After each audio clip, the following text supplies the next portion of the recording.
Hello નમસ્કાર વિદ્યાર્થી મિત્રો, વેદ ડિજિટલ એજ્યુકેશનમાં આપ સર્વે વિદ્યાર્થી મિત્રોનું સહૃદય હાર્દિક સ્વાગત છે। આજે આપણે ધોરણ 11 જેમનું અર્થશાસ્ત્રનું વાર્ષિક પરીક્ષાના પેપરનું સંપૂર્ણ અને સચોટ સોલ્યુશન જોવાના છીએ। તો ખાસ વિદ્યાર્થી મિત્રો ચેનલમાં નવા હોય તો ચેનલ સબસ્ક્રાઇબ કરજો, જેથી કરીને તમને દરેક વિષયના પેપરના સંપૂર્ણ સોલ્યુશનના વિડીયો પ્રાપ્ત થઈ શકે, તેમજ કોઈને પીડીએફ જોતી પીડીએફ પણ મળી શકશે। તો લઈએ વિભાગે ક્યાંથી મળશે હું તમને આગળ જણાવું। સાચો વિકલ્પ પસંદ કરીને લખો। પેલું ઇકોનોમિક શબ્દ કયા ગ્રીક શબ્દ પરથી ઉતરી આવ્યો છે? તો ઓઇકોનોમિકોસ શબ્દ પરથી ઉતરી આવ્યો છે। અતિવૃષ્ટિ કયું આર્થિક પરિવર્તન છે? આકસ્મિક।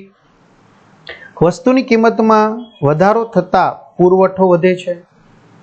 વધારાના એક એકમનું ઉત્પાદન કરતા કુલ ઉત્પાદન ખર્ચમાં ફેરફાર એટલે સીમાંત ખર્ચ। કયા ખર્ચને માપી શકાતો નથી? વાસ્તવિક ખર્ચ। ભારતમાં 2011-12 ના વર્ષમાં વીજ ઉત્પાદન કેટલા મેગાવોટ? 2,43,000 મેગાવોટ છે। આવક પદ્ધતિની આવકની વ્યાખ્યા કોણે આપી? પિગુએ। હવે વિદ્યાર્થી મિત્રો, તમારે આ બધા જ પેપરો આતે કે કોઈની શાળામાં લેવાઈ ગયેલા પેપરો તમારે જોઈ છે તો વેદ ડિજિટલ એજ્યુકેશન નામની આપણી એપ્લિકેશન છે કે જેમાં 2,60,000 થી પણ વધુ વિદ્યાર્થી મિત્રો ઉપયોગ કરી રહ્યા છે। તો તમે પણ ઉપયોગ કરજો। એક વર્ષની અંદર જ બરાબર તમારા મિત્રોના સહયોગથી જ આપણે એ પહોંચ્યા છીએ। તો વેદ ડિજિટલ એજ્યુકેશન નામની એપ્લિકેશન ડાઉનલોડ કરો, મોબાઈલ નંબર નાખો, સેન્ડ ઓટીપી કરો। આ પેજ ખુલેમાં પેડ કોર્સમાં તમને પેપર સેટો મળી જશે સોલ્યુશન સાથેના। એક્ઝામ પેપરમાં એકમ કસોટીના પેપર તેમજ અન્ય શાળામાં લેવાઈ ગયેલા પેપરો છે વાર્ષિક પરીક્ષાના, એ પણ તમને તૈયારી માટે મળશે।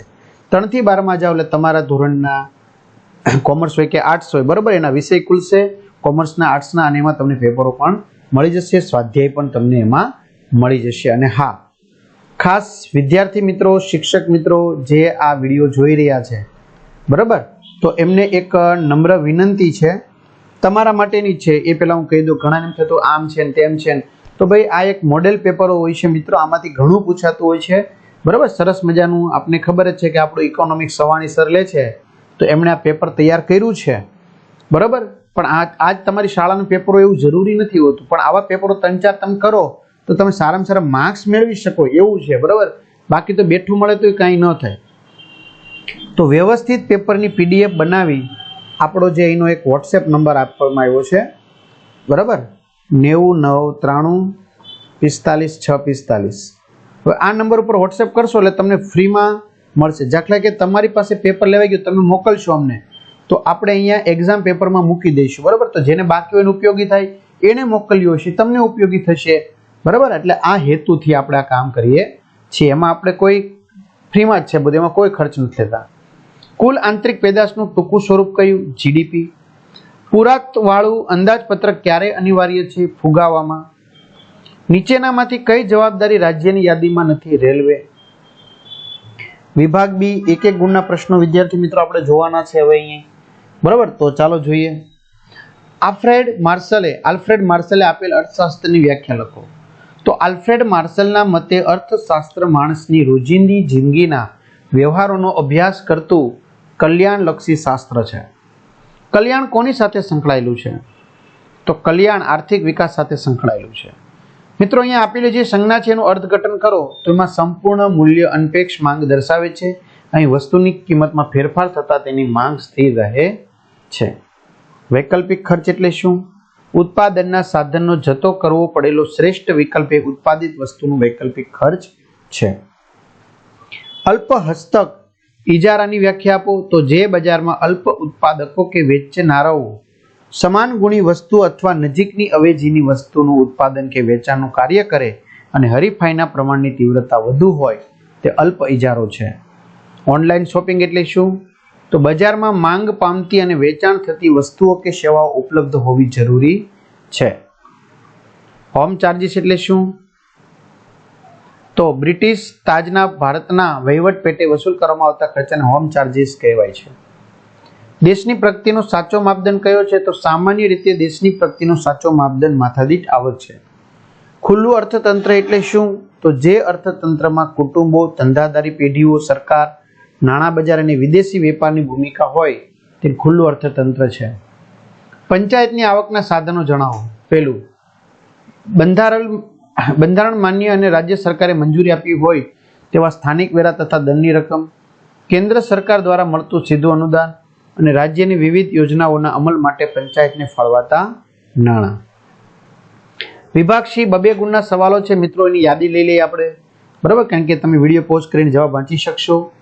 ખાનગી વસ્તુ અને જાહેર વસ્તુના તફાવતના 2 મુદ્દાઓ જણાવો. વસ્તુની કિંમત અને માંગ વચ્ચેના વ્યસ્ત સંબંધના કારણો જણાવો.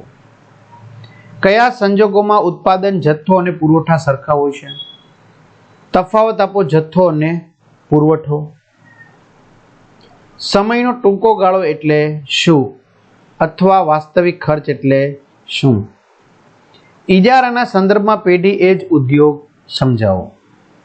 બજાર એટલે વિનિમયની પ્રક્રિયા સમજાવો. વિમૂડીકરણનો અર્થ આપી તેની પ્રક્રિયા પ્રકારો જણાવો.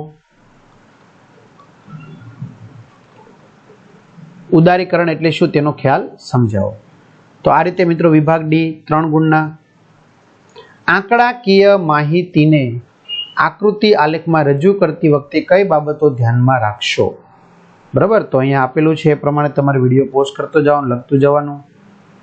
સંપત્તિના પ્રકારો જણાવી રાષ્ટ્રીય સંપત્તિ અને આંતરરાષ્ટ્રીય સંપત્તિનો ખ્યાલ ઉદાહરણ આપી સમજાવો. ઉત્પાદન સાધનનો અર્થ ઉદાહરણ આપી સમજાવો. પુરવઠાનો નિયમની પુરવઠાની અનુસૂચિ અને આકૃતિ સહિત સમજૂતી આપો. બરાબર, તો આ રીતે તમારે સમજાવવાનું છે. સરેરાશ ખર્ચ અને સીમાંત ખર્ચના સંબંધો ટૂંકમાં દર્શાવો. વિડીયો પોસ્ટ કરતું જવાનું, વાંચતું જવાનું. પૂર્ણ હરીફાઈનું બજાર એટલે શું? તેની શરતો જણાવો. ત્યાર પછી આવે છે વૈશ્વિકીકરણનો અર્થ આપી તેની મહત્વની બાબત જણાવો. બરાબર, વૈશ્વિકીકરણનો અર્થ આપી તેની મહત્વની બાબતો જણાવો. ત્યાર પછી આગળ વધીએ. ખાનગીકરણનો અર્થ આપી તેની પ્રક્રિયા સમજાવો. તો વિદ્યાર્થી મિત્રો, આમ જોવા જઈએ તો આ પેપર ઘણું બધું મોટું થશે, 16 પેજ જેટલું પેપર છે. બરાબર, તો આપણે એપ્લિકેશનની અંદર એનું સોલ્યુશન સાથેની આ જે સરસ મજાની PDF છે એ આપણે મૂકેલી છે. બરાબર, તો તમારા મિત્ર દોસ્તોને ચોક્કસથી તમે શું કરી શકશો? જાણ કરી શકશો. ખ્યાલ આવે છે? તો આ રીતે કમ્પ્લીટલી પેપરનું તમારે સોલ્યુશન જોતું હોય તો પેપરનું સોલ્યુશન તમને ક્યાંથી મળી જશે? એપ્લિકેશનમાંથી મળી જશે. તો પૂર્ણ હરીફાઈનું બજાર, વૈશ્વિકીકરણ અર્થ આપી, બરાબર, ખાનગીકરણનો અર્થ આપી તેની પ્રક્રિયા સમજાવો. તો આ રીતે વિદ્યાર્થી મિત્રો તમને સરસ મજાનું પેપર સોલ્યુશન ની PDF તમારે જોતી હોય તો આપણે વાત કરીએ પ્રમાણે એપ્લિકેશનમાંથી મળી જશે. તમારા મિત્રો દોસ્તોને ચોક્કસથી તમે શેર કરી શકશો. વિભાગ ઈના 5 ગુણના જે પ્રશ્નો છે એ વિભાગ ઈના 5 ગુણના પ્રશ્નો પણ તમને સારી રીતે મળી જશે. જો આમ જોવા જઈએ તો વિડીયો ઘણો બધો મોટો બની જાય. બરાબર, એટલે અહીંયા સુધી આપણે રાખીએ અને એપ્લિકેશનમાંથી મેળવી લેજો અને પ્રશ્ન ટીક કરી લેજો. તો બધાને ઓલ ધ બેસ્ટ. અસ્તુ. જય હિન્દ, જય ભારત.